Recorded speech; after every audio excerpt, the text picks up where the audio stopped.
So, good morning once again guys.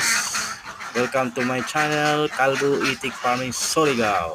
So, kini guys, morning nga video nga 8 months na sila. So, daga na siya na itlog jud nga na produce. O, mo na yung mga pato na bilin, mas kubidak. Ang itlog anduha. So, gisagulan ako siya og kanang itlog sa itik para magdaghan sila. So, napakoy gi-incubate karon. Ipakita na ako next video. So sa karon na ako'y gi-incubate na itlog tapos na ako'y second batch na hatch na second batch na ako nga itik. So ipakita na ko ninyo karon mao ni siya ang akong second batch na itik. So kini lang guys, kay gamay ra kay akong video. So next video na sad magkita ta. Pakita na ko sa inyo ha kung pila ka i-incubate na ko, pila ka incubator akong gibuhat. So guys, thank you.